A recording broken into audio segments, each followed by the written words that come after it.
Good evening guys, nandito po pala kami ngayon ng magkakaibigan ko.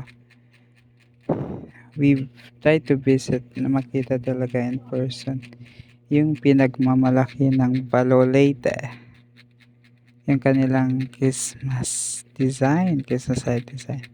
So, papalapit na po tayo sa kanilang entrance. So yun, excited na ako makita. So makikita nyo sa pagpasok nyo pa lang sa kanilang tunnel of lights, meron silang arco, may nakasulat ay Pasko Hapalo, ibig sabihin Pasko na Hapalo.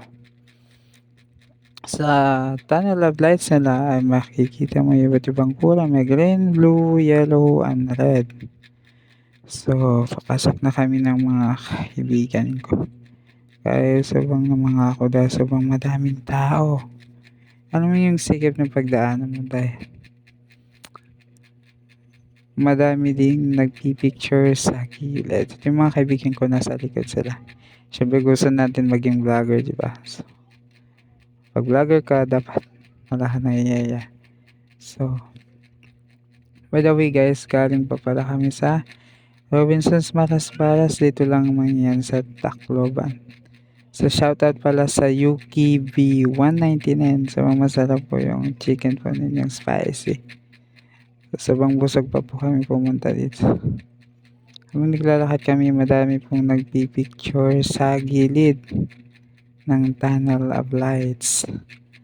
Papansin nyo, nasa dulo na po tayo ng paglabas mo ng tunnel of lights, madaming tao pa rin guys. At makikita mo yung madaming kainan, mga barbecue, mga snacks. Yan. So, yung puntahan talaga namin yung kanilang Christmas light. Sobrang maganda daw. Pero, so sad that hindi kami makakapasok for now. Dahil Christmas party ng LGU ng Palo. So, merong mga pulis sa gate. So, papapasokin ka lang kung gusto mo mag-CR. So, mga kaibigan ko yung nasa likod. So, video-video tayo habang naglalakad pa pinapapalit na po tayo sa munisipyo ng Palo, Leyte. So, teka, naghahanap na ako dyan ng kilala pero wala tayo na. So, malapit na tayo sa entrance ng Palo. Makikita mo yung kanilang munisipyo ay puno siya ng kumukiti-kita, bumubusi-busi. Pak? O, nakita, hindi yan po para sa Christmas light po yan ng Palo, Leyte. Itingnan mo, madaming tao talaga. So, we decided na hindi naman kami pwedeng pumasok. Picture-picture na lang po kami sa labas. Diba? So, madaming tao dito guys. Hindi ko magkakapalit-palit na kami ng mga mukha. Yun. Decided na magsapo. Sino ka ate girl? Stop muna kami to take pictures ng malapitan mismo. Nasa top din po yun po yung mayor nila dito sa Balolete. Sobrang maganda po talaga. Kanilang Christmas light. Sobrang taas. Hindi ko lang sabi kong ilang.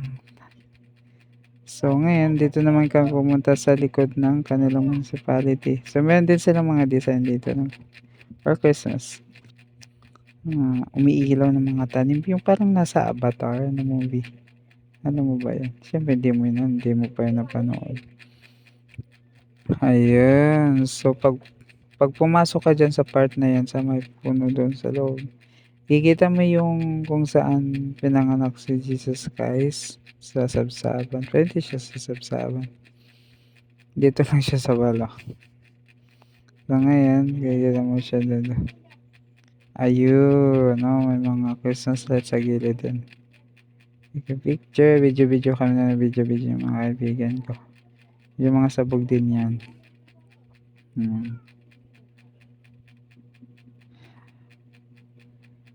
Turn around. Yan, binibidyo niya ako parang mamaya magti-tiktok yan. Tingnan mo. Tik.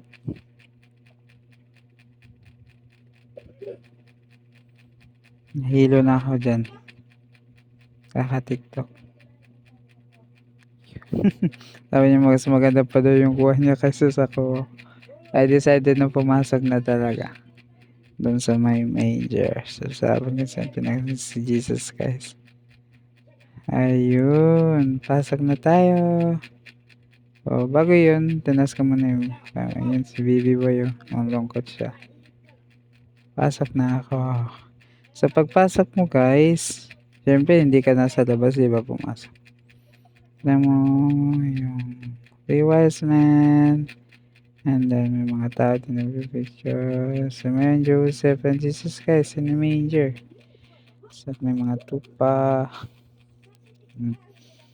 Tingin ko sa likod guys, wala na yung mga kaibigan ko, iniwan na ako. Yun, move forward na tayo guys. So dito naman tayo pumunta sa kanilang Bridge of Light. So, nakikita mo yung mga kumakantang angel. Sana angel na lang ako para maganda yung boses ko. Charot. Ayun. Sabang madami din taong nagpipicture dito.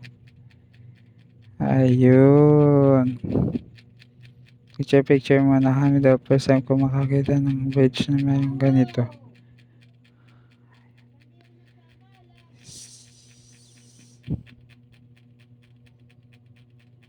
Sobrang medyo madilim lang siya. Kapag pumunta ka doon sa may bridge, sobrang maliwanag siya dahil madaming guys. Yun lang. Bye-bye.